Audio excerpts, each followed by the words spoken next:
Queen Elizabeth II, the longest reigning monarch in British history. Over 65 years on the throne, yet hers is a reign that nearly didn't happen. I think for Princess Elizabeth, the abdication must have been catastrophic. Driven by duty. My whole life shall be devoted to your service. She's ruled over crisis and war. Our thoughts today are with those in the South Atlantic. And dramatic social and technological change. Television has made it possible for many of you to see me in your homes on Christmas Day. She's seen over 12 prime ministers come and go. The Queen has a very sharp mind. She's endured the breakup of the Empire and the creation of her beloved Commonwealth. The Queen had an instinct Of what the new Commonwealth was about. Throughout it all, she's been a steadying presence. Yet the most famous woman in the world remains mysterious. This is the inside story, as told by her closest friends and advisors. I think the Queen is basically a very shy person. She's very humble, actually. She's a wonderful mimic. I mean, she's really, really funny. It's hard to imagine a world without her. She has done her job bloody well. Elizabeth, the wife, the mother, the Queen.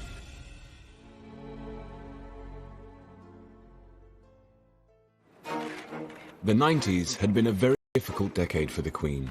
She dealt with a very public backlash after the breakup of her children's marriages. It has turned out to be an annus horribilis. And following the death of Diana, public opinion was at an all-time low. The Queen was seen as out of touch, traditional and too formal. As the 21st century beckoned, the monarchy needed once again to rethink the way it related to its people. Tony Blair had swept to power in 1997. We ran for office as New Labour, we will govern as New Labour. He was the Queen's 10th Prime Minister, her youngest to date, and perhaps her most modern.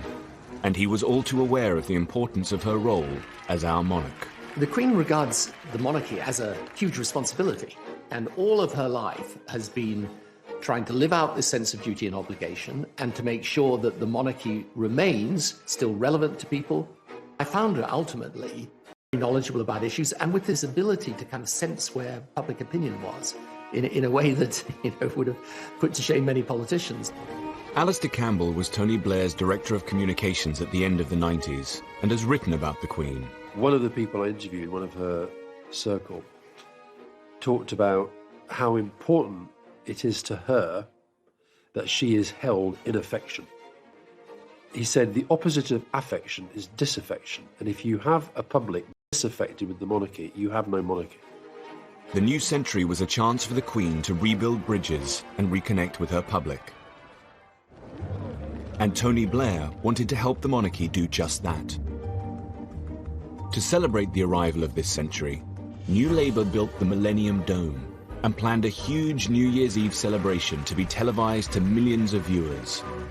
Tony Blair wanted the Queen to be guest of honour and join her people at this significant time. It was obviously a very big moment in history. Yeah, and it was important that she was out there on that evening, I think. The idea was that the Queen and the nation would be entertained by breathtaking acts from all over Britain. There's this wonderful performance that was going on 60 feet above our heads. I had this terrible vision of these people somehow falling from the top of the dome and crushing the royal family, and thinking that this is not a great headline for the world. The Millennium celebrations included a spectacular fireworks display. But inside the dome, Blair's plan was turning into a night the Queen would rather forget. News editor Stuart Purvis was a guest at the dome. You have to remember that the Millennium Night celebration at Greenwich was not a royal production. It was almost a political production, really. And it showed. It was really a bad event. I suspect the Queen thought, this isn't one of my shows, if you like. And she was really not comfortable with the whole thing. As Big Ben struck midnight, the whole dome broke into Auld Lang Syne. This was all a bit weird. Suddenly, it was a kind of family occasion. And what do you do? Well, of course, probably Tony Blair and Cherie, like in our household, they shake out, they do all this. Well, Scottish household, households, grand Scottish households, they don't do that because the ladies don't want to get all their diamonds and things cluttered up with that, so you hold hands like this. So the Queen and Prince Philip were doing it their way. Tony and Sri were probably thinking, well, how do we do it? And so everyone is feeling a little bit awkward. Her discomfort was palpable to the millions who watched the celebrations on TV. I think Tony was just a little bit conscious of the fact that he's bringing in the new millennium with the Queen, and that's never been done before. So, do you grab her hands and make them cross over? And said, no, I don't think it'd been rehearsed. Well, the whole razzmatazz of the thing, I don't know. It's sort of... It wasn't as you normally see her. To me, it seemed to be, watching, I thought, well, they're putting in a rather funny situation. But she has to react, she has to cope with it. Seen kissing the Queen. It was just caught, I think, just for a minute, just giving her a kiss, which one felt at the time, here, I'm here, it's all right. He was reassuring her that he could get through that situation. I thought the Queen was a bit uncomfortable, and I felt really sorry for her, but I mean, frankly, I was a bit uncomfortable. The whole event was very odd, and the whole night passed in a bit of a blur, frankly. But anyway, she put up with it in extremely, good spirits, considering. The event had put the Queen in an undignified position. Her attempts to reconnect and seem less traditional hadn't had the best of starts. At the turn of the century, the Queen was battling negative public feeling. The events at the Millennium Dome had done little to restore her popularity, and it wasn't just a problem at home. Abroad, her unpopularity had been building for some time. In Australia, there were plans to remove her as Queen. Critics speculated that if it could happen down under, then one day it could happen in the UK. In the 1990s, Australian Prime Minister Paul Keating had proposed a republic. It would be the intention that as a result of this committee's deliberations and the public discussion that would follow, the Australian people would be in a position to decide by referendum later in the decade whether Australia should become a republic by the year 2001. Though there's a lot of affection for the Queen in this country still, the country's outlook and aspirations can be represented by a non-Australian. When I met the Queen in Balmoral, she said, of course, I will always take the advice of Australian ministers and the Australian people. And I said, ma'am, we'd expect no less and ask for no more. As well as Australia, the Queen was the head of 16 different nations across the globe, from Canada to Jamaica, New Zealand to Papua New Guinea. If Australia became a republic, more countries could follow suit. But despite the high stakes, she was careful not to get involved in the public debate. There was an affection there. After all, Prince Charles had been to Geelong grammar school for a term or so. I think it would be disappointing to the Queen. But on the other hand, she had really accepted that it was the decision for the Australian people to make. In 1996, Keating was replaced as Prime Minister by John Howard, a politician with monarchist sympathies. But the referendum would still go ahead as planned. I honestly do not believe Australia would be a better... And unless there's a good reason, you don't break links with your history. But even more important than that, it works. On the 6th of November 1999, Australia went to the polls. As the Queen nervously waited for the result, it looked like her 48-year rule of Australia was about to end. Well, the Queen was intensely interested in the outcome. I knew that whatever the outcome would be, she would wish Australia well and retain an interest and affection in it. When the ballots were counted, the results were a surprise to many. All 6 states had voted to keep the Queen. The country had an appointment with history, and it failed the appointment. Incidentally, the Australian rugby team were in the UK, competing in the World Rugby Cup final in Cardiff. The Queen was there to present the trophy to the winner. I'm told she was very pleased, but by the person who officially conveyed the result. What we didn't know is that the Australians would come to the UK and win the Rugby World Cup, which added a certain piquancy to it, including the Queen presenting the trophy to John Eales, the Australian captain, just after the result of the referendum. As they say in Fleet Street, you couldn't have made that up. The Queen's presence at the Rugby World Cup final was a symbolic moment. For many Australians, it was cause for a double celebration. The Queen had held her own in the country she regarded with fondness. But closer to home, family worries were about to test her in a far more personal way. The Queen's sister, Princess Margaret, had been ill for some time. In 2002, her health took a turn for the worse. Princess Margaret had always been the Queen's glamorous and mischievous sister, and they were devoted to each other.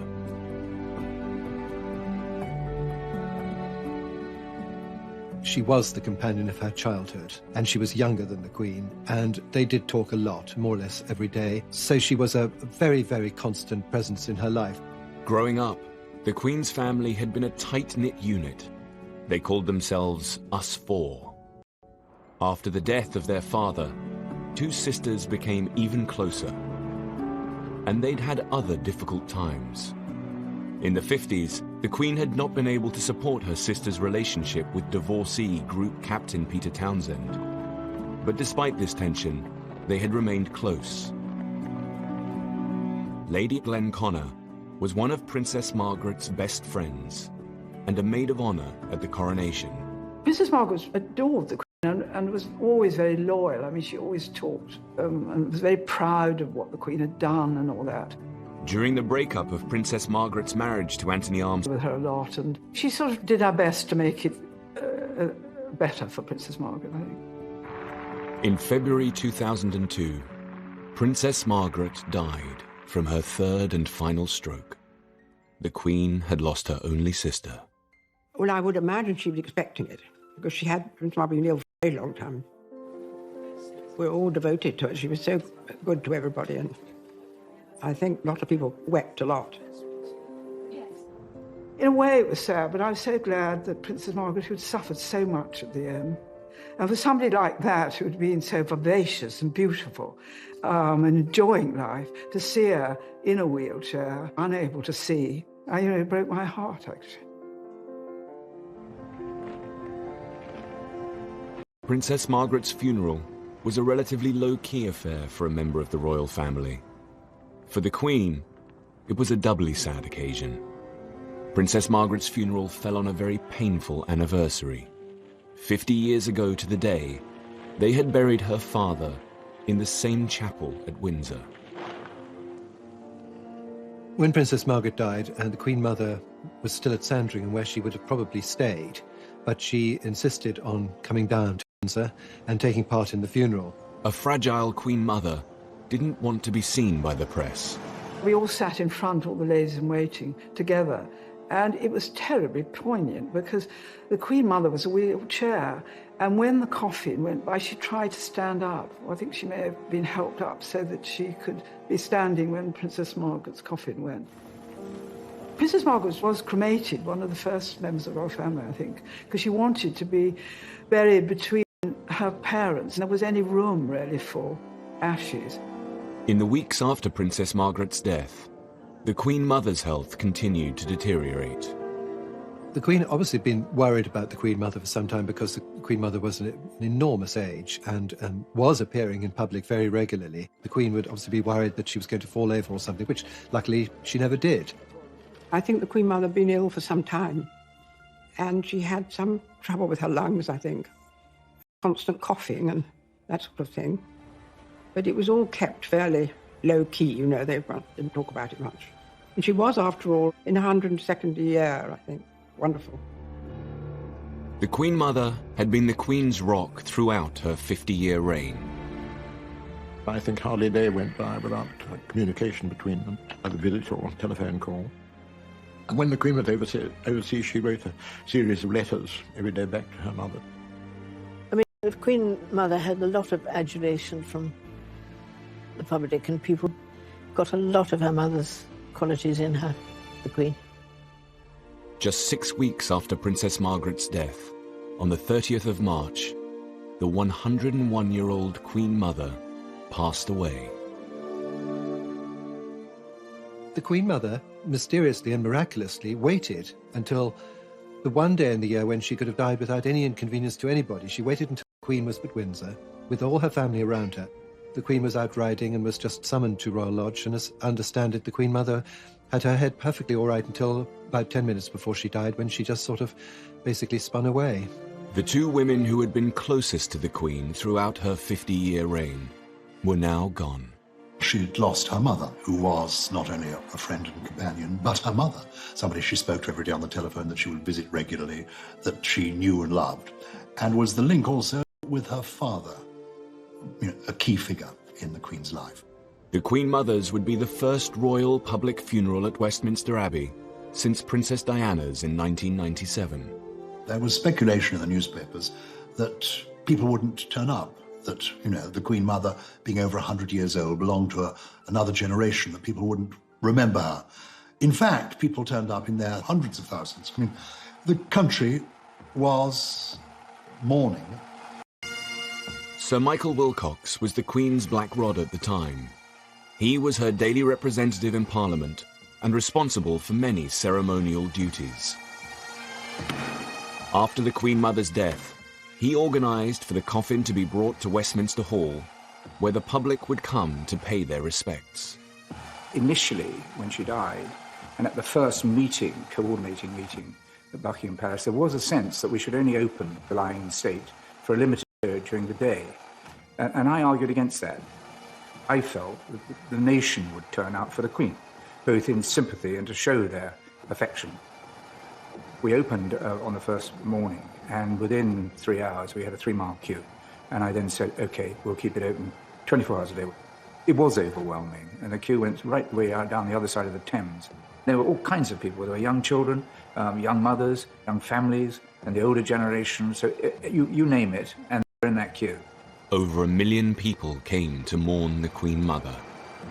It is the fairy tale Queen Mother, the mother of our sovereign.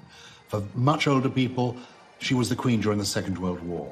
She represented their lifetime story. There is an outpouring of emotion that is about oneself, one's country, exemplified in the life of the person who has died. One hesitates to compare it to the emotion over Diana, but it was, after the death of Diana, swung decisively in the monarchy's favour. She's had a great life. Diana only had a short life, but she's done so much for history, she's gone through so much, and she just really puts the backbone back into Britain. She was a wonderful lady. We love him very much, and he do a lot of good for we. As the Queen left Westminster Hall, the crowd reacted in a surprising way. It would be a transformative moment as the public now began to support the Queen. There was this very polite, very discreet clapping, which was almost symbolising the transference of affection from one great matriarch to another, and I know that the Queen was very touched by that. On the eve of the funeral, the Queen addressed the nation.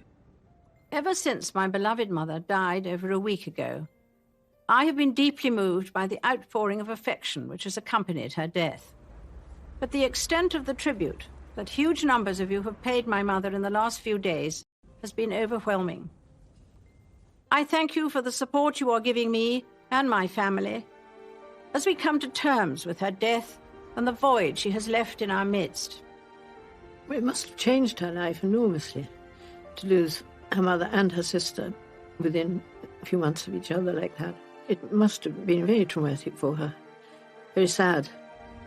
I think she missed them a lot. I mean, suddenly she lost her two best friends, really. After the service at Westminster Abbey, the Queen Mother's coffin was taken to Windsor Castle, its final resting place, alongside her husband and daughter, Princess Margaret. I think with the death of the Queen Mother, there was a subtle change in the role of the Queen. Now, the Queen was the oldest member of the family. She was the matriarch. She, as it were, was moving into the Queen Victoria role. She was the senior member of world royalty. And some people say that that almost freed her, that she seemed to relax a bit. Well, Martin Charteris, who I think was her best private secretary, always used to say, wait and see what happens when the Queen Mother dies. Because I think with any parent, somehow they're always looking over your shoulder. And suddenly, she did blossom. There's no question about it. These deaths would herald a new era in the Queen's reign. At the turn of the century, the Queen had lost two the most important people in her life, her sister Princess Margaret and the Queen Mother. Despite the public's sympathy for the Queen, the sovereign still had a problem with her image. She needed a new way to connect to her people and show that she was in touch. She and her senior advisors had created a working party to develop a new strategy. They called it the Way Ahead Group. She, not just the Queen, every single member of the inner royal family came to the Way Ahead Group and private secretaries. The meetings were sometimes a bit chaotic. I recall that the Queen had a bit of a tendency to chat to whoever was sitting next to her rather than paying full attention to the proceedings. The Duke of Edinburgh had to sort of call people to order from time to time. One of the issues the group looked at was the itinerary for the Queen's public engagements. The Way Ahead Group suggested that she made her visits edgier and more inclusive. We needed to look at the way the royal programme was made up and modernise it a bit and make sure that the monarchy reflected society more accurately. I mean, there were lots of visits around the home counties because of the proximity of Windsor and Buckingham Palace. Should there be a greater geographical spread, making sure that, different parts of the country saw all this happening. When she visited industry, she tended to go to factories when actually the way the economy had moved was that there were far more service companies. For instance, in the entertainment sector, it's easier to get a little bit stuck in your ways. This was a deliberate attempt to just nudge things forward a bit. The Queen is very pragmatic. She's willing to look at the pros and cons of an argument and then go for something that's, the modern way of doing things. That's another feature of her character. 2002 would be the Queen's Golden Jubilee year, marking 50 years on the throne. But had the Queen done enough to reach out to her people? Had the Way Ahead Group's planning been successful? I remember the Silver Jubilee of 1977, and what a huge event it was, how exciting it was, the street parties. And then as we came up to the Golden Jubilee, 25 years later, 50 years of Elizabeth II on the throne, I sensed, oh goodness, it's not going to be as big an event. Somehow this last decade has been too troubled for the royal family. It's going to be a bit muted. And I think there was apprehension within Buckingham Palace as well. Critics questioned whether the general public would organise any events at all to celebrate 50 years on the throne. In 2001, the palace website included a snooker tournament and a tree planting as some of the few events being planned. The Guardian ran with the headline, "Palace plays down fear of Jubilee flop." The palace asked Lord Stirling, who had organised the Silver Jubilee, whether he could once again put together a programme of celebrations. But even he had his reservations. I said that I need about 48 hours to find out as to whether or not there will be the appetite, because so much had happened, as whether people even wanted to celebrate. Lord Stirling called his friends in big business. Get support of about close to £3 million. He now needed to get the public on side. I remember asking Murdoch and crowd how they would feel about supporting it, and Rupert in particular was hugely supportive of the Queen, etc. Rupert Murdoch's newspapers began to get behind the Golden Jubilee. The Sun tried to encourage its readers with the headline, "Have a bash for Her Madge." It would not have been sensible to have spent a lot of time saying, this is going to be the greatest event in British history. I think one of the great insights was, don't set expectations too high, and that would have come from the Queen herself, who doesn't like a fuss. The Queen's Golden Jubilee celebrations kicked off with a nationwide tour. But would the public turn out to greet her? Some were fearful that the Queen might turn up and there wouldn't be a particularly warm welcome. Or would there be a welcome at all beyond the mayor turning up and the civic dignitaries? In fact, it was a huge success.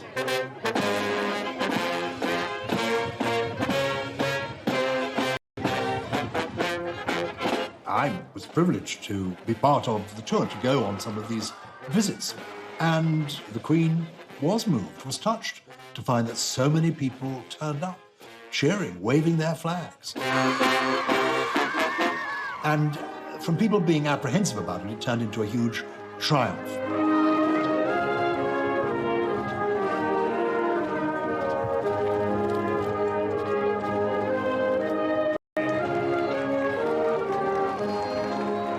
and she said, "What's this?" And I said that it was a picture, and I drew it for her, and she said thank you. I thought she was going to be quite nice, and she was. The Golden Jubilee was a great opportunity to put further into practice some of the initiatives that had been trialled in the previous year. So I think that was a really good year. And people were genuinely surprised that the Queen was out and about in the way that she was, visiting inner cities, disadvantaged people, showing Britain for better and also the areas that needed to have light shone on it.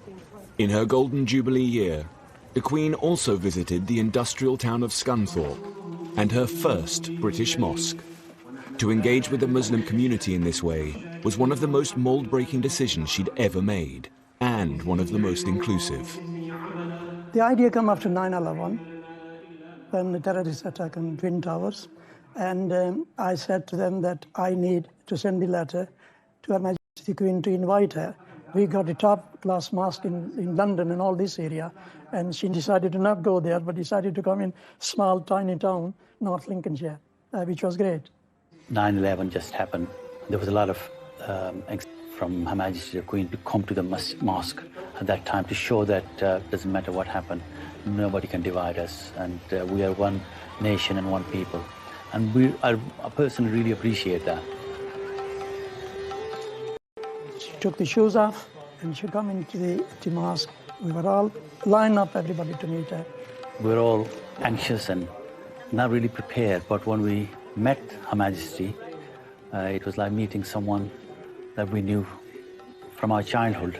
She was such a nice, down-to-earth person. Queen takes a huge interest in people when she meets them. I mean, she doesn't just shake hands and turn away. She really wants to talk to them and to know what they're doing and what their interests are. She was very interested in the history of Islam, especially the Mecca, because we had all the pictures here, you see, and she was asking about that. And I was lucky enough to give her a Quran myself, which she accepted, and I think it's still somewhere kept in a safe place, maybe in Buckingham Palace, I don't know. And she might read it. She is Queen for all of us, and it is fantastic that we made the history. Rest of my life and other people's life, it will stay with us. You know, what she did was really, she won the heart of millions of Muslims. At the start of the century, the Queen had been unpopular and out of touch. In her Golden Jubilee year, she showed that she was prepared to evolve as she met different kinds of people and went to new places. Change has become a constant. Managing it has become an expanding discipline. The way we embrace it defines our future. Her Jubilee Parade in June 2002 was the ultimate example of this relaunch. This was a new, more inclusive kind of monarchy. 20,000 people marched down the Mall, including firemen, circus performers, Bollywood dancers, and even Hell's Angels.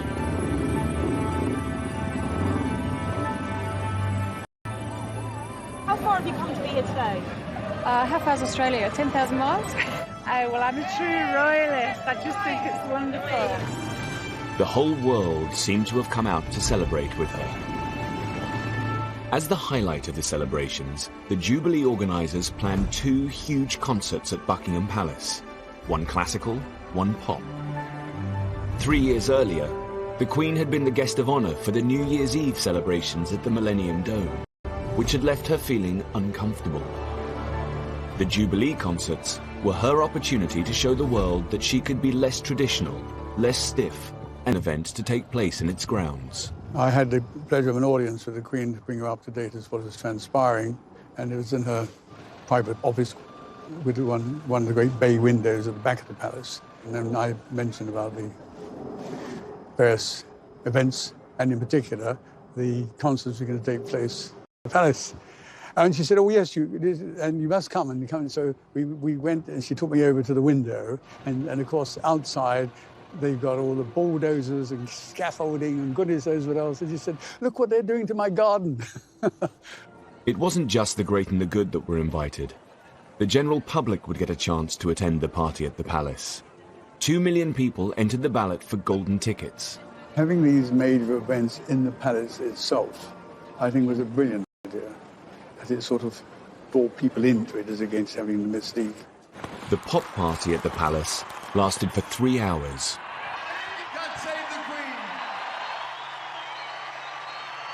The concert's iconic moment would be Brian May from Queen on the top of Buckingham Palace.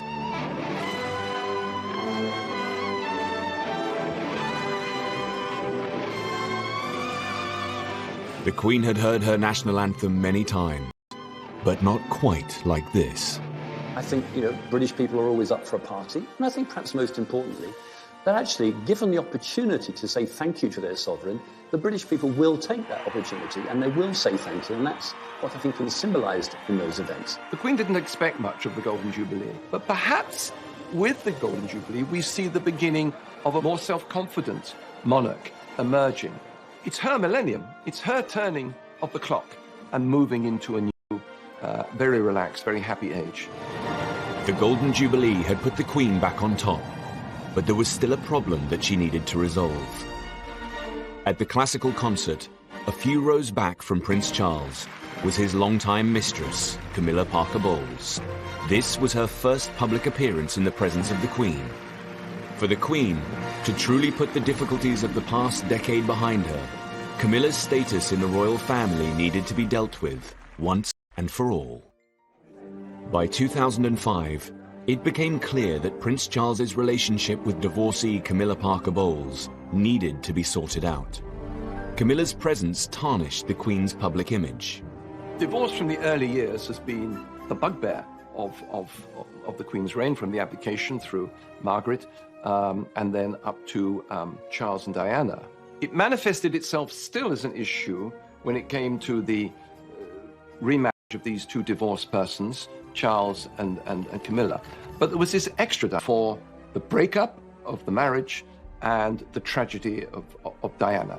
By the time of the Jubilee, Camilla was living with the Prince at Highgrove. He had always made it absolutely clear that she was a non-negotiable part of his life. So you have a situation where the Prince of Wales is basically, if I can put it like this, living with his mistress. And that's not very satisfactory, because one day he becomes head of the Church of England. She was a divorcee. He had also been divorced, but his first wife was dead. In an attempt to introduce a more positive image of Camilla, Prince Charles ran a carefully planned public relations campaign. The Camilla problem needed to be settled before his succession to the throne. If he was going to marry her, it had to happen during the Queen's reign, and so a very well orchestrated campaign set up, which took about 2 or 3 years, at the end of which they were able to marry. The 9th of April 2005, Charles and Camilla married in Windsor Registry Office. But there was one key person who could not attend. The Queen clearly believes in being the defender of the faith, and people also forget she is the supreme governor of the Church of England. So there are certain things that she will not do because of the kind of authority God has given her. The Queen could not possibly be seen to countenance the remarriage of two divorced persons. So it was quite simple. They had to go down to a registry office in town, in Windsor, and get that side of things done, the public side, with her not involved. But it doesn't mean she will be unloving. So she would really recuse herself from those areas which, in fact, she says to herself, I am the supreme governor, but Charles, my son, a service where God's blessing and forgiveness is being asked for, I'll be there. The Queen did attend the blessing and hosted their reception at Windsor Castle. Sir Nicholas Soames was one of the wedding guests. It was a wonderful day, a huge gathering in St George's Hall. And the Queen was very, very much on parade. And she made the most charming speech. It was a special day for the Queen in more than one ways, in that it was the day of the Grand National. Brass tapped. Voice says, the Queen has an announcement to make, an important announcement. And the Queen stands there and says, yes, exciting news, everyone. Hedgehunter has won the Grand National. She used it as a metaphor and talked about Charles and Camilla and said how they'd survived Beecher's Brook, how they'd survived the chair and all the other obstacles. She said, welcome to the winner's enclosure. And to liken the struggle that they'd been through to the Grand National from the Queen really was the sign of approval. She was absolutely charming, and there was a great roar of approval. I mean, a great roar after she'd done it. It was a great day. No, gosh, I mean, what a time it has been. The marriage seemed to draw a line under the Queen's troubles. In 2006, as she approached 80, the monarch moved into a new phase. I do think the press in particular didn't see the royal family institution, the monarchy, as being a source of stories in the way that they had previously, and that made a difference. I think the country were getting used to a new generation of the royal family, and I think the fact the young princes were emerging made a huge difference. I think people began to see the Queen also not just as a mother, but as a grandmother. As the decade ended, her grandchildren began to take a more visible role in royal life. They obviously love her, and I'm sure she loves them too. And I'm sure they go to her for advice, because they couldn't have a better person to ask. I think if you asked Prince William and Prince Harry if they'd learned anything from the Queen and the Duke of Edinburgh, they would say a great deal. I know that's the case because I've heard them talk about their grandparents in terms of respect, affection, but also seeing how they do things. And if you like the style of Prince William and Prince Harry, it's because they've learned a lot from past masters at the game. As the Queen headed towards the end of the decade, she had a new confidence. I think the Queen is basically a very shy person. I've seen her stepping out of the royal train and having to gear herself up to face the crowds many times. When that challenge is overlaid with public criticism, as there was, for instance, at the time of Princess Diana's death, it's very hard to bear. So if instead what you're reading in the newspapers and seeing on television is broadly supportive and warm towards you, you relax in turn. And that is what's happened to some degree for the Queen. Finally, she came into her own and became in many ways a different woman, clearly at ease with herself, but she is clearly totally at ease enjoying her job, and the country is enjoying her doing it and wants her to go on doing it as long as jolly well possible. She had seen personal loss with the deaths of her mother and sister. She had seen her son and heir, Prince Charles, remarry, and she had proved her relevance to the British people. At the end of the decade, her popularity had never been so high. The world now saw a more self-assured monarch, the nation's grand. Recognize that you have to be more out there with the people in today's world, but you never forget with her that she's the Queen, and that ability to retain the aura at the same time as move with the new age, that's really what marks her out, I think. In 2012, the Queen celebrated her Diamond Jubilee, marking 60 years on the throne. She became only the second monarch in British history to reach this landmark. The first had been her great-great-grandmother, Queen Victoria. Queen Elizabeth II's reign had encountered many highs and lows in its 6 decades, but she had come through them all. Inevitably, a long life can pass by many milestones. My own is no exception. As the Queen moved into her 90s, the decade would test her strength, wisdom, and moral leadership. But in 2012, the UK prepared to celebrate the Queen's Jubilee and thank her for her years of service. By the time of the Diamond Jubilee, the Queen had had a bit of practice at Jubilees. They didn't worry her so much anymore. She had entered this more serene, less controversial aspect of her reign.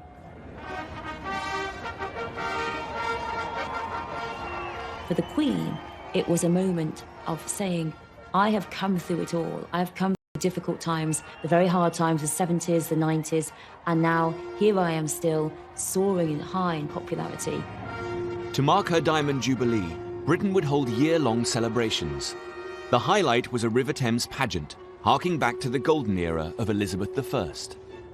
I wanted to do something wonderful on the Thames and proposed the idea for a pageant, and a pageant of the size and scale which hadn't been seen on the river for over 200, 300 years. The vision was to bring the Thames to life, magnificently with boats and music and bells and whistles. The Queen would survey a flotilla of passing boats. Over 1 million people lined the river to catch a glimpse of the Queen and her Thames pageant. Every single one of them wanted to express their pride in their nation and their patriotism to the Queen. I think that's what motivated everyone. A wonderful day. Everywhere you looked up to the high-rises, on the bridge parapets, on the riverside. Everywhere there were people shouting and cheering and waving flags. It was just the most extraordinary sight. It was wonderful. Despite the June date, it rained for most of the pageant. Specially chosen to perform in front of the Queen.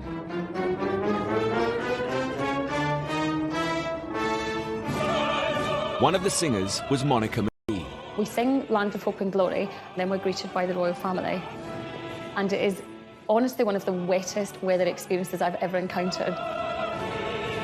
But until we actually saw the Queen, it didn't quite hit us precisely how fantastic this occasion really was. And then I don't think anyone felt wet or cold. And I think it just took on a kind of quite strange, otherworldly moment. We just think this is our job, to honour this woman and try and do our job really wonderfully for someone who's been done her job for decades.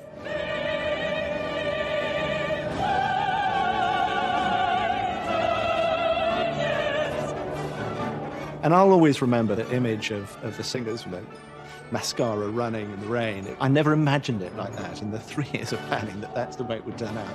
But it was wonderful in the way it was completed.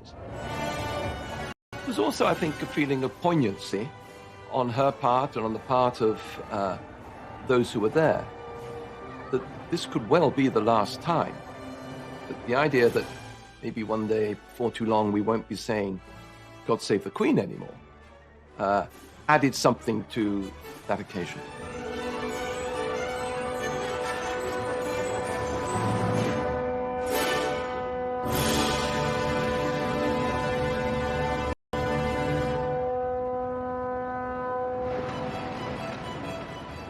As one of the world's longest-serving sovereigns, the Queen has a unique wealth of experience to draw on. She meets more people who are experts in their field, including politicians and industry experts and people from academia, than probably anyone else around. Throughout her reign, she's received red boxes with ministerial papers and briefs from Downing Street every day. It's hard work it is when you think about the Queen every night of her life. Most people can probably go home and do what they want to do, but the red box appears every single night. As long as she's been monarch, the Queen has held a weekly audience with her Prime Minister. From Winston Churchill to Margaret Thatcher and Tony Blair. At a superficial level, she was just the Queen, listening to the Prime Minister, as it were, and exchanging different conversations with the Prime Minister. But as the time went on, in my interaction with her, I came to have a real regard for her basic judgment and perception about society, about the country, about the people of the country. All this helped to end hundreds of years of hatred against the British.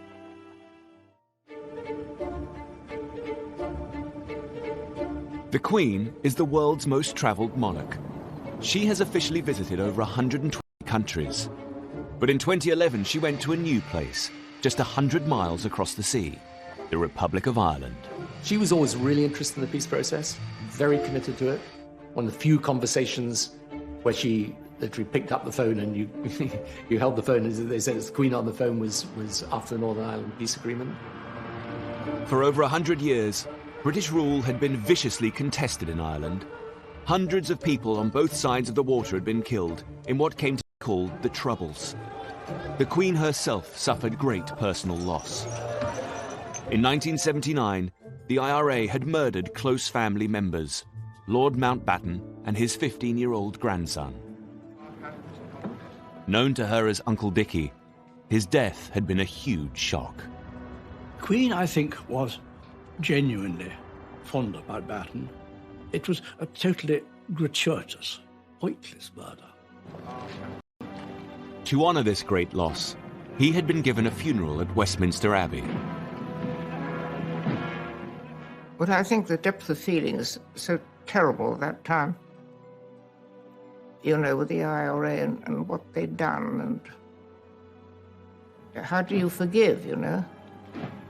But you have to move forward best you can. The Queen's visit to Ireland would be an extraordinary moment of diplomacy and would test her personal strength. The truth of it is that it had to be right from the Irish perspective. You know, there's a long history. Some of that history has been bloody and brutal, and it's a moment you've got to choose very carefully when the Queen, I mean, the symbol of Britain, comes to visit the Republic.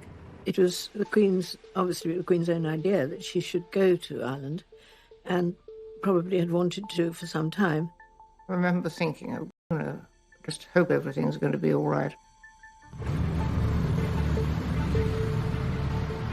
The visit witnessed one of the country's largest security operations. Mary McAleese was the President of Ireland, who hosted the Queen's stay.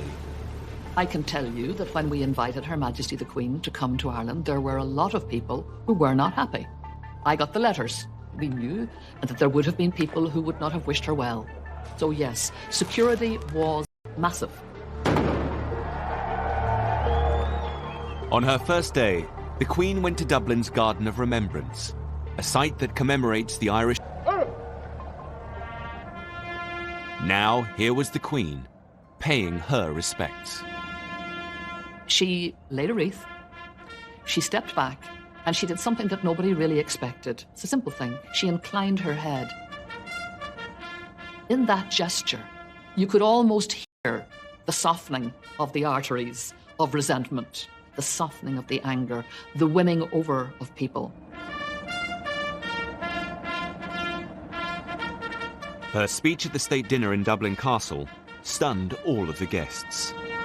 The very first words she used, to everybody's surprise, were 5 Irish words.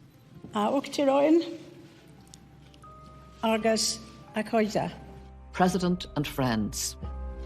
My reaction just was wow.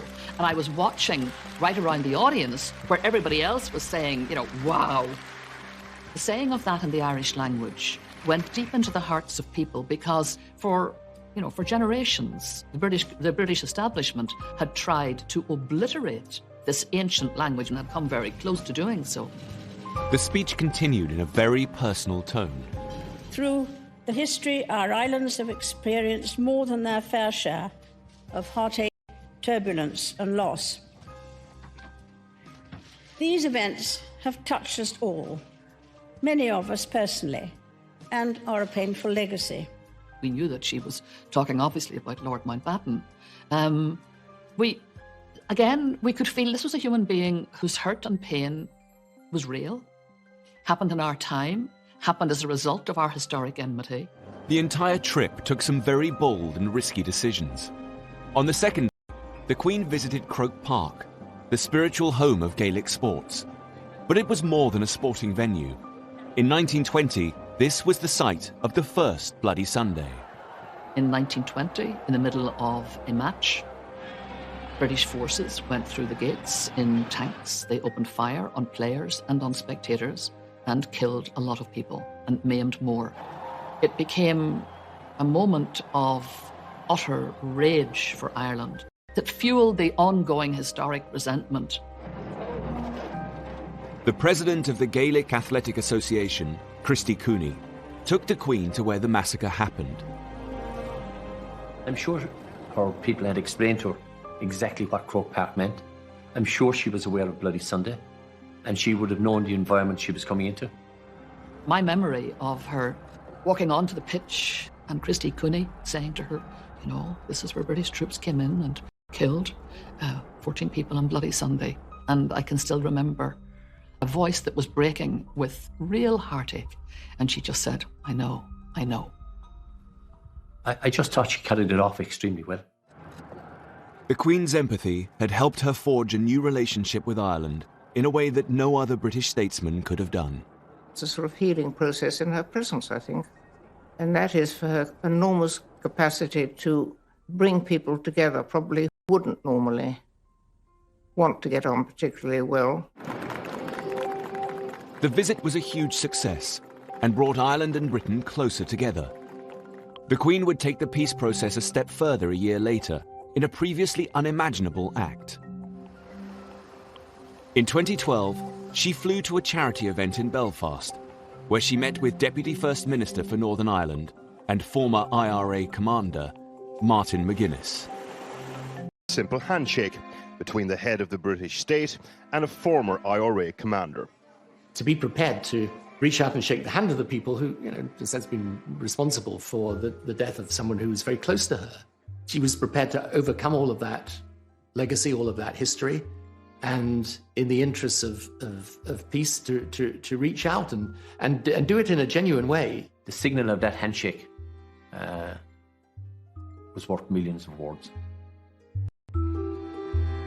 For both sides in the equation, there would have been considerable difficulties. You can imagine the kind of pressures on both. And yet, both of them are leaders.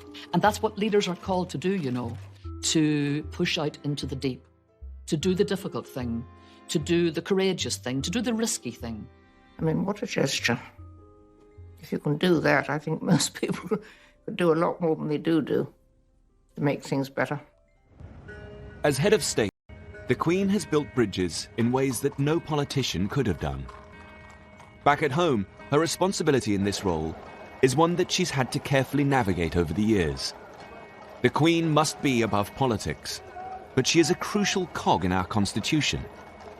Not only does she officially open Parliament, she is still the only person who has the power to appoint a Prime Minister. She's a person who has to be satisfied that the Prime Minister has a sound majority and a basis for exercising power. In 2010, Labour Prime Minister Gordon Brown called a general election. The polls showed that there may not be a clear winner, which would leave the Queen in an unprecedented scenario about who to appoint as Prime Minister. I was working in Number 10 at the time as the Prime Minister's official spokesman, and it was pretty clear in the run-up to that election that it was either going to be a hung parliament or a coalition government, so we could actually work out what would happen. As a result, the Queen's advisers came up with a set of written guidelines, for the first time defining what part she should play. The Cabinet Manual does make absolutely clear that the Queen has no role other than a formal role in appointing the Prime Minister. She has no discretion in those areas. In the event, Labour lost their majority, but the Conservatives didn't have enough seats to form a government. With the outcome of the general election, we find ourselves in a position unknown to this generation of political leaders. As talks got underway for a coalition government, the Liberal Democrats, led by Nick Clegg, were courted by both the Conservatives and Labour. But these discussions would take time. The Queen remained at Windsor Castle for the 5 days of the coalition negotiations, so that no one could accuse her of intervening in the process. I was in the Prime Minister's study when he called Nick Clegg on the Tuesday afternoon and said, "Nick, I can't wait any longer, nor can the Queen. I need your answer." And Nick Clegg then had to make the decision that he would go into coalition with the Conservative Party. I've informed the Queen's private secretary that it's my intention to tender my resignation to the Queen. I shall advise her to invite the Leader of the Opposition to seek to form a government. For his final trip to the palace, Gordon Brown took his wife and 2 small sons, as Labour bowed out of power.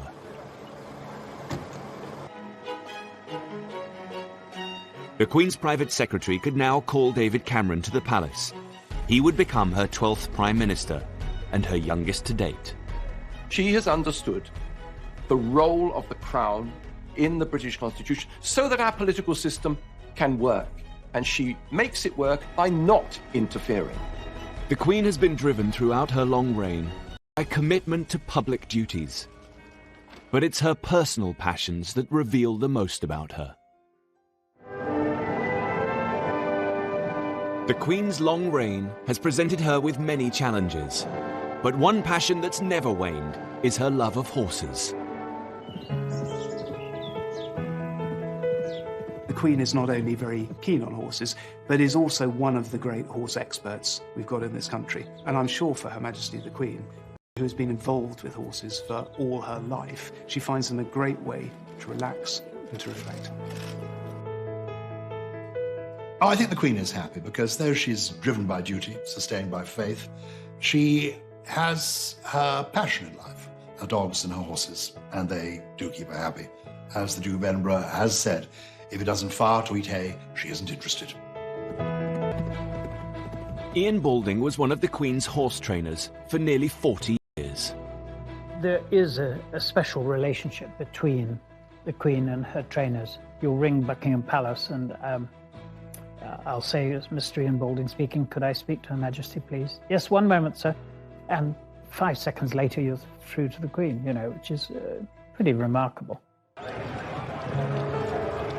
I've been with Her Majesty on race days, and if you happen to have a winner when she's there, that is the ultra moment. Bear in mind, she has bred all these horses herself, so she knows their mothers and their grandmothers and their great-grandmothers. And I remember a lovely horse we had for her, a colt called Magna Carta, who won at Royal Ascot. He won the Ascot Stakes. The Queen learnt to ride as a young child and has continued into her 90s. I'd read in the papers that the Queen had stopped riding. And I knew that she loved riding every day, and I thought, oh, how sad. And I wrote to her saying, ma'am, I'm so sorry to hear you've given up riding. Anyway, I had a letter back in the post the next day, literally saying, that's absolute rubbish. I haven't stopped riding at all. The Queen's personal life is closely guarded, particularly in one of her favourite places, Scotland. She is descended from the Kings of Scotland and spends every summer at her home in Balmoral. It is a magical place because it's so timeless. And the dogs are there, the children can be there, friends are there, and there you are, the castle's their home. Well, Balmoral is a very relaxed place, and I think the Queen feels relaxed when she's there. We were picnicking on the shores of Loch Mick, which is about 8 miles from the castle, and a party of youngsters appeared, and they all had a sort of sideways look as they passed. And then one of the young ladies came back, plainly a Londoner, and looking at the Queen, she said, "They tell me you're the Queen." And she said, "Well, I am." "What are you doing here then?" She said, "I live here." She loves being a Scottish country lady, but this is always in the context of Scotland as part of the British family. In 2014, there was a real danger that Scotland was going to leave the Queen's beloved British family when Prime Minister David Cameron agreed to call a referendum on Scottish independence. The ballot was to be held in September. She's in Balmoral in a referendum campaign. In early 2014, the campaign to leave had been trailing in the polls. But by the time the Queen came to Balmoral for her summer break, the Scottish nationalists had narrowed the lead. In the last couple of weeks, the Yes campaign and the No campaign were effectively neck and neck. There is a real sense of emergency taking hold in London, and a sense too that the Queen actually could be the ace for the UK campaign, that she's the person that's actually going to have to intervene to make absolutely certain that they were going to win the No vote. Despite all of her instincts to stay out of the race, despite all of her instincts that it's not constitutionally proper, there is an immense amount of pressure being brought to bear on her. Just 4 days before the referendum, the Queen made an unprecedented comment. Veteran reporter Jim Lawson was as usual covering her Balmoral stay. We were in a normal place, corralled outside the church grounds. After about half an hour, the policeman came down and said, "Would you like to come up to the church?" That was unheard of, you know. We actually wondered what was going on. And I thought, I wonder if she's going to approach the crowd. As she did, one of the bystanders mentioned the referendum. The Queen said, "Well, I hope people will think very carefully about the future." The bystander was happy to tell Jim the Queen's comment, but curiously wouldn't give him their details. If the Queen talks to someone, they're always delighted to tell you, but not this time. Some wondered whether the bystander had been planted in the crowd. Others thought it was just a chance comment. Either way, the newspapers needed to corroborate the story with Buckingham Palace. The palace didn't confirm it, but more importantly, they didn't deny it. We knew we were onto some story there. Now, if you translate that to you're standing on the edge of the cliff and the Queen says to you, think very carefully about what you're about to do, she's not advising you to jump, is she? Newspaper editor Severin Carrell felt the comment was the result of a lot of thought. One could read it either way. And as in that sense, it was very, very carefully written, very cleverly written. But we realised that the Queen had made a quite deliberate and quite carefully drafted interjection. She had intervened into the referendum campaign. On Thursday, the 18th of September 2014, Scotland went to the polls. The majority of the people voting have voted no to the referendum question. I have worked so hard to save Scotland because I'm a proud Scot and I'm a proud Brit. Ladies and gentlemen, I think that's been a pretty fair kick of the ball. For now, the Queen's United Kingdom was intact. But this wouldn't be the last time that her position would be used in politicians' arguments. In 2016, the question was to leave or remain in the European Union.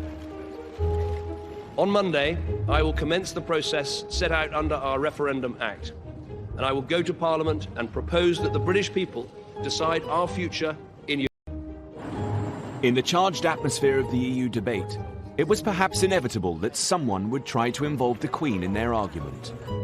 Thomas Newton-Dunn is political editor of The Sun. He was tipped off about a conversation between the Queen and European Union supporter Nick Clegg.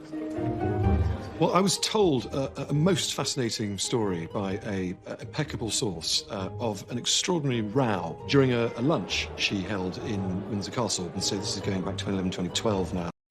They ended up discussing Europe. The Queen ended up getting into quite a lively dust-up with the Deputy Prime Minister, who was a very strong pro-European politician. The Queen was putting forward some very strong views on the future shape of Europe and the direction which Europe was going in. The Sun wasn't only planning to report the alleged conversation, but to boost it by quoting prominent Brexiteers. This led to their infamous headline. Queen backs Brexit came from ringing up a couple of Tory MPs to find out what they thought about it, and some of the very passionate Brexiteer MPs leaped on the suggestion that the Queen might be pretty Eurosceptic to say, well, in which case, that must mean she backs Brexit. But very closely written underneath was bombshell claim, because of course it was these MPs' claim she must back Brexit rather than ours. When Downing Street found out that The Sun was going to run with the headline, they began to investigate the source of the story.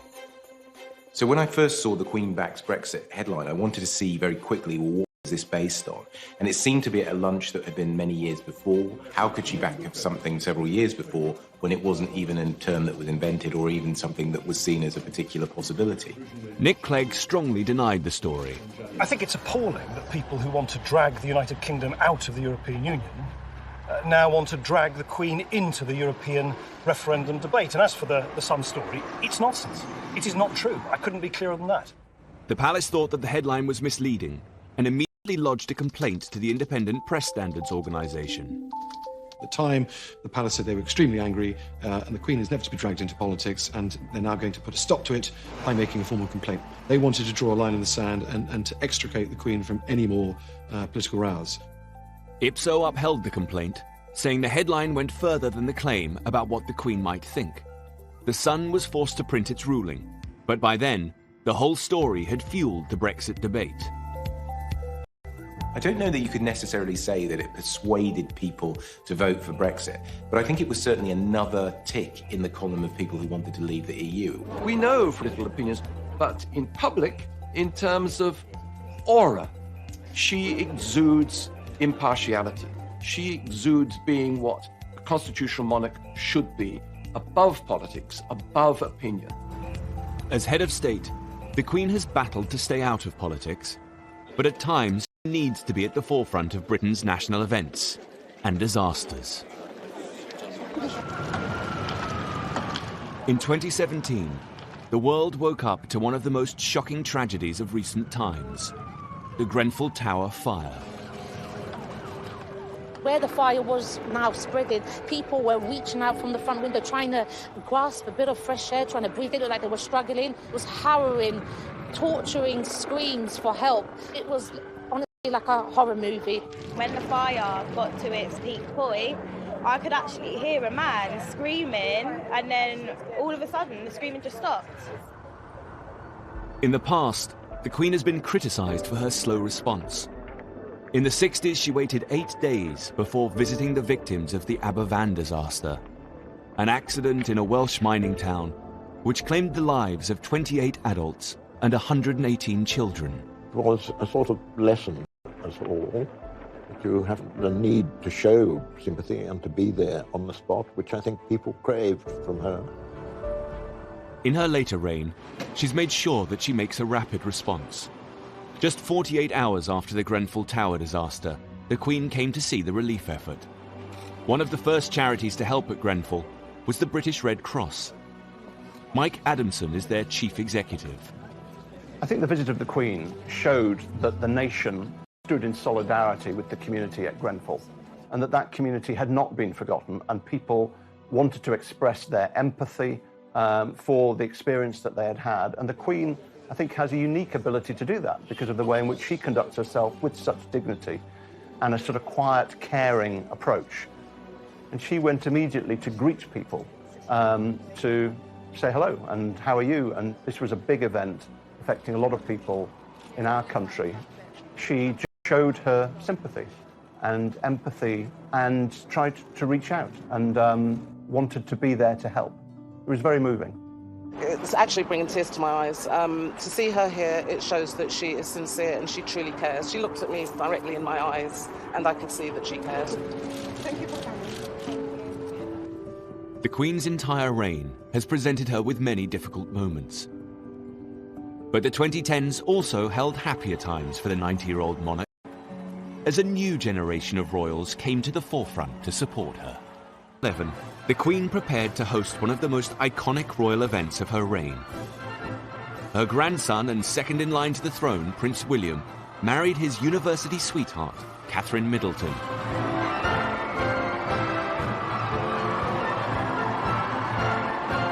It was a significant moment for the Queen's succession. The media are terribly excited about a wedding. The transparent happiness of the young couple just permeated right through the occasion, and that must have absolutely delighted the Queen. Marriage is vital to the royal family. It's about stability, it's the fact that you're going to continue down the generations, it's all about passing on the gene. Special relationship with all her grandchildren, particularly Prince William. It was the Queen herself who gave Prince William his constitutional history lessons. And when he becomes king, it is in her constitutional style that he proposes to reign. I think the Queen and her grandchildren are all very close, and she takes great interest in them. And they're getting to the age now when they want to help. But it always makes me cross that people concentrate so much on Prince William and forget the fact that he's not the heir to the throne, Prince of Wales is. Prince Charles's style is in stark contrast to his mother. While she tries to remain politically neutral, her son has always made his views very clear. Prince Charles consciously set out to take advantage of the relative constitutional freedom that a Prince of Wales has, as opposed to the monarch, to push the causes that he believes in. Therefore, he has felt it totally within his remit to write letters lobbying unashamedly prime ministers, ministers, members of the Church of England, bishops, to get his point of view across. He didn't write me that many letters, but when he did, they were perfectly sensible things. I mean, and they were much more in the sense of saying, look, I've been talking to people, for example, about countryside issues, or they might be about defence questions, and certainly around issues to do with climate change, the environment, and so on. He seems to have proclaimed that this is going to continue once he becomes king. And he believes he can rule in a different constitutional style from his mother. He will do very well. But, you know, I think that's all in the future. But I don't think one wants to be under any delusion of the fact that this will be a great task. As the Queen continues into her 90s, Prince Charles has begun to take on more of his mother's responsibilities. On Remembrance Sunday 2017, he laid the wreath at the cenotaph. As head of the armed forces, it's one of the Queen's most symbolic duties and points to a changing of the guard. One of the Queen's most important legacies will also be the Commonwealth. In an era that might otherwise have seen the disappearance of things monarchical, she brought it into the 21st century. You can't quantify it. She really has been part of the invisible glue holding it together. And the Commonwealth, in turn, has valued her energy, her commitment, her good humour, and her enjoyment of it enormously. Thank you, Mr. Prime Minister of Canada, for making me feel so old. In 2018, there was confirmation that Prince Charles will succeed the Queen as head of the Commonwealth.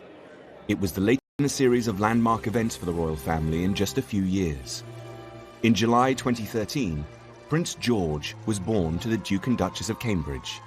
For the first time since the reign of Queen Victoria, there was a monarch and 3 generations of direct successors to the throne: Prince Charles, Prince William, and Prince George. Suddenly you have this wonderful 4-tier royal family, because there's the Queen and Prince Philip still very much out and about and operating. You have Prince Charles doing his own thing with Camilla, and you have the Duke and Duchess of Cambridge, what I think of as slightly more informal, younger, the open shirt, if you like, attitude to royalty. However, just a few years later, Prince Philip decided he could no longer be out and about and announced his retirement from public duty. In 2017, then 96 years old, he took the salute at Buckingham Palace as Captain General of the Royal Marines, his final solo public engagement after 65 years of service. Over the course of a life that has spanned more than 9 decades, the Queen's history has been our history. She has been the only monarch that most of us have ever known. She has breathed new life into the monarchy. Can you imagine the Georges deciding that they had to open up Buckingham Palace? Can you imagine Victoria doing walkabouts? Historians of the future will look periods in the history of the monarchy. She has been the very essence of what a constitutional monarch should be, a lesson, not just to Britain, but to the world as a whole. That here in the 21st century, a monarchy can work. We don't think of inherited privilege when we think of Elizabeth II. We think of a woman who's done her job bloody well. Britain's longest-serving monarch has seen a time of unprecedented change. She's transformed from shy Lilibet to head of the nation and a world leader.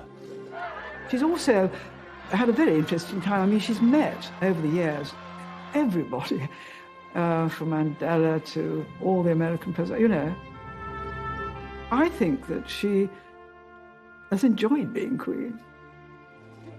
We've lived through the most extraordinary times, of enormous change, but we've had this thread of total stability with the Queen and Prince Philip. They're the rocks in a very stormy sea. Anybody who's had the privilege of meeting the Queen will know that it's one of those life-defining moments. She's absolutely lovely. There's a wonderful blue twinkle to her. She's got a very dry sense of humour. I can't think of anybody who I know who's met her and who has not been completely blown away by the experience. She is the sovereign, and has been for a very long time. And to her, that's her life and her dedication. And she's never let us down, and she's not going to. I met the Queen first when I was 12 years old, and I have never, ever come away from a meeting with her that one doesn't feel that you are in the presence of someone truly exceptional. They will be very, very big shoes to fill. Very big shoes. Queen Elizabeth II has steered her family through times of incredible happiness and crippling grief and loss. Her monarchy has been through crises, but she has managed to adapt and modernize. She's brought a special brand of magic to the House of Windsor. She's a woman driven by her duty to serve the British and Commonwealth peoples. Hers has been a remarkable reign, and she will always be our Queen. Good night, and good luck to you all. Good luck to you all. Good luck to you all.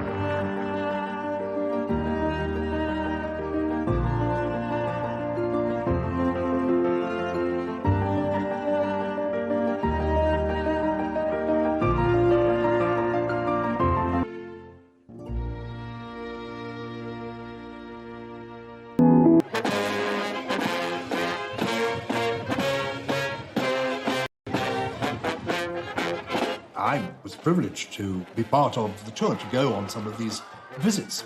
And the Queen was moved, was touched to find that so many people turned up, cheering, waving their flags. And from people being apprehensive about it, it turned into a huge triumph.